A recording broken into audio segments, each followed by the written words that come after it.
One day, in the not-so-distant future, you will remember this YouTube video, and you will realize it's too late.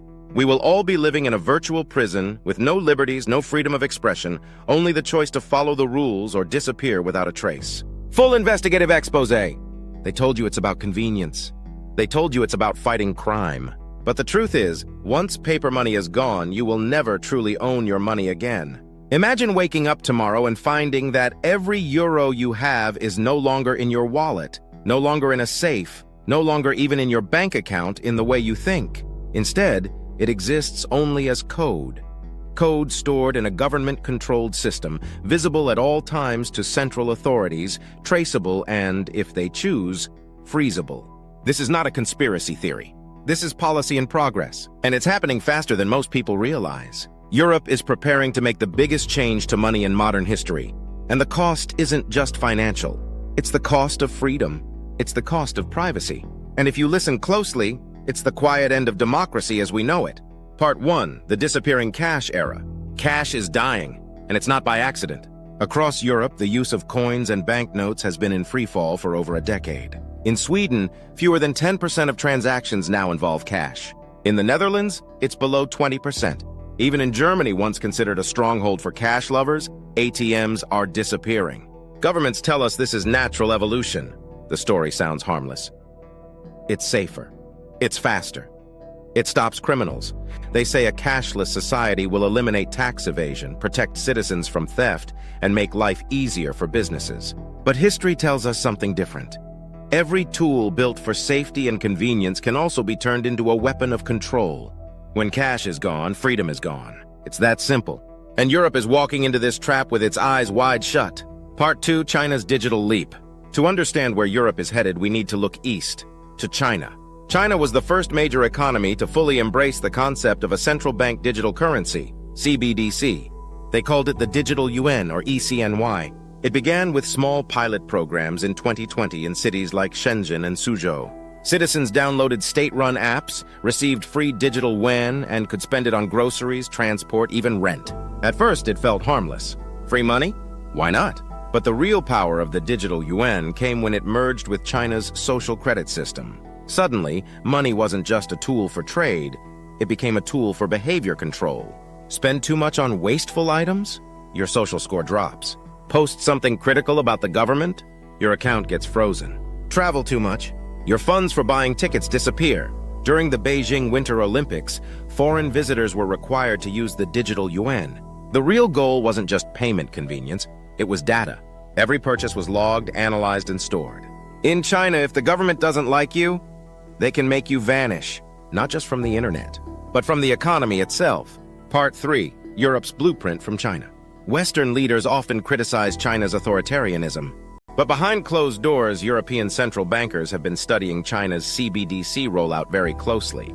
The European Central Bank's digital euro project began in 2021 with public consultations and technical reports. Officially, they say the digital euro will complement cash, not replace it. But history shows that complement is always the first step toward elimination. Internal policy discussions, some leaked, show that European regulators are exploring programmable money, funds that can only be spent on approved items. Real-time tax collection, where taxes are deducted instantly from transactions. Full traceability, every cent tracked from origin to destination. Once this is in place, Europe will have the same infrastructure for total financial control that China already uses. Part 4, how CBDCs actually work. CBDCs are not like Bitcoin or decentralized cryptocurrencies. They are centralized ledgers controlled entirely by central banks. In technical terms, every transaction is recorded in one master database, owned and operated by the government. That database can be programmed. What does that mean for you? Expiry dates on money. Spend it by a certain date or it disappears. Spending limits. You can't buy more than your carbon allowance of meat or fuel. Negative interest rates. Your balance shrinks if you don't spend fast enough. Geofencing. Your money only works in certain locations. With CBDCs, money stops being yours. It becomes theirs, and you just hold the permission to use it. Part 5, the loss of privacy. Cash is anonymous, CBDCs are not. With a digital euro, every purchase is logged. Where you were, what you bought, who you sent money to. AI algorithms can then analyze your spending patterns. They can profile your political leanings, religious beliefs, even predict your behavior. The argument, nothing to hide, nothing to fear, falls apart quickly when political winds shift. Part 6, Control through money. We've already seen a glimpse of how financial control can be weaponized. And it didn't happen in China. It happened in Canada, a country most people see as one of the world's most democratic and free nations. In early 2022, thousands of truck drivers launched the Freedom Convoy protest against COVID-19 vaccine mandates and restrictions. They drove across the country to Ottawa, blocking streets and border crossings. The government's response shocked the world. Under the Emergencies Act, Prime Minister Justin Trudeau's administration ordered banks to freeze the personal and corporate accounts of protesters without a court order. Ordinary people, truckers, their families, and even those who simply donated a few dollars suddenly found themselves locked out of their own money. They couldn't buy fuel.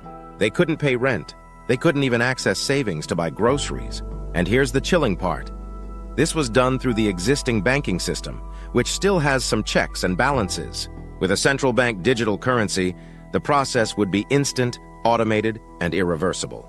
With a CBDC, the government wouldn't need to call your bank. It would be the bank. One click, and your ability to participate in the economy would vanish. Canada warning! If it can happen in Canada, it can happen anywhere. And with digital money, they won't just freeze your account, they'll delete your financial existence in seconds. With a CBDC, that process becomes instant and automatic. Disagree with policy? Your account could be limited. Buy too much unhealthy food? You could be penalized. Your financial life becomes a scoreboard, and the referee is the state. Part 7, the end of democracy. In theory, democracy gives citizens the power to shape government policy. But if the government controls your money at the most granular level, that balance collapses. Elections become meaningless when those in power can punish dissent by restricting your access to the economy. Part 8, why Europe is rushing. Debt crises. CBDCs allow instant negative rates and forced spending to stimulate economies. Monetary control. Instant stimulus or restriction without bank intermediaries. Geopolitical fear. Europe doesn't want to fall behind China's influence. Part 9. What comes next? The ECB says a digital euro could be launched by the late 2026. First, they'll make it optional. Then they'll gradually reduce physical cash access until it's impractical to use. Final warning! The last generation to hold paper money in Europe is alive today. Once it's gone, it's never coming back. And when that day comes, freedom leaves with it. The most dangerous threats don't arrive with a bang.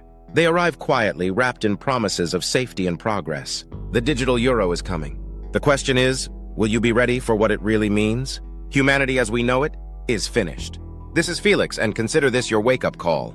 To those who believe they can escape the matrix, you can't. To those blinded by the sweet lies of your government, wake up before the trap closes. Like, and subscribe for more exposés they don't want you to see, because next time it might already be too late.